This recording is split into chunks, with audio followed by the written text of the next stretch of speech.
Alrighty, here at Southbound on a mighty hot day with some mighty hot dudes. John and Tim.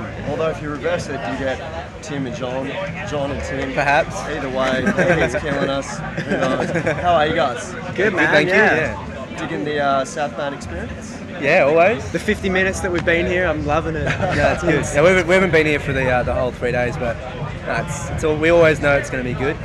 It's Southbound. Now, you guys have basically gone from about a year ago when nobody knew who you were. You have suddenly been transported into the spotlight in terms of national airplay, in terms of girls looking at magazines going, oh my god, it's Tim and John! How has that affected your egos? What magazine? Are your heads large enough to... Yeah, I love it, mate. It's, I don't really know. I don't know. Because I kind of don't listen to radio as much as I did, you know, but because of that reason. Because my dad, you know, playing, being proud of it. Because I still live with my folks, so it's just like getting that in my ear just is enough. Hey, yeah, my dad's a big ego booster. He's like, Jean, come on, man. My dad's French, so you know. That was the French voice. Yeah. So are they kind of like cutting out, you know, stories and putting them up on a wall? Is there a Tim and John wall yet at home? Yeah, I've got a painting after me, like, you know, one of those hell mantelpiece kind of paintings, you know, like. With the pears. Yeah, the pears. Yeah, that's it. A Kramer from Seinfeld sort of painting. That's it. That's what. So my dad got that done for me. So, you know, for his love. Now you've got an album coming out. Signed to Universal. Most bands take years and years of trying to get to that point.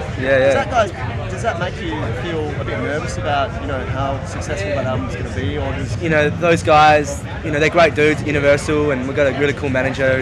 He knows his stuff, and a lot of trust with our thing, you know. It's It's kind of like, you know, which helps, you know, and you know, having those kind of people supporting us, you know, brings, you know, a bit of ease towards, you know, the future.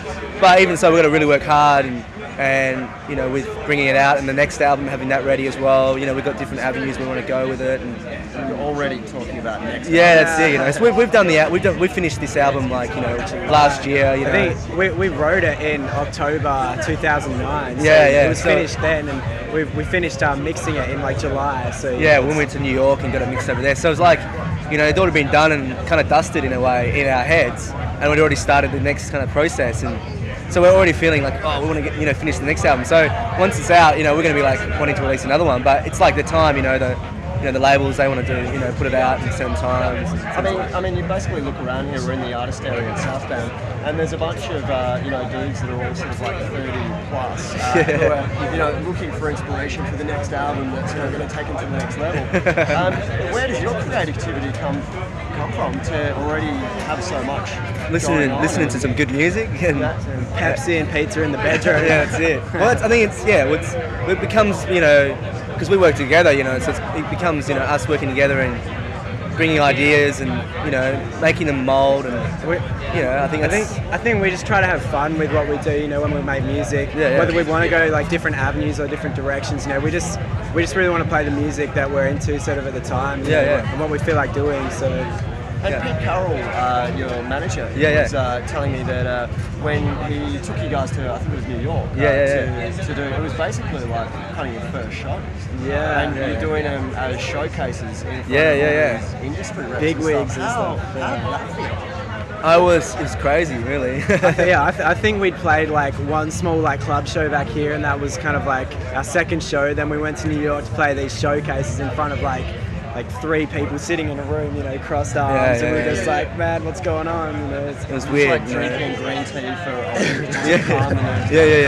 Well, you know, and before we got, like, because I was actually picked up a bit of a sickness when I went over there, and I was like, oh, you know, I was taking all this like natural herb stuff and like, you know, green tea all the way.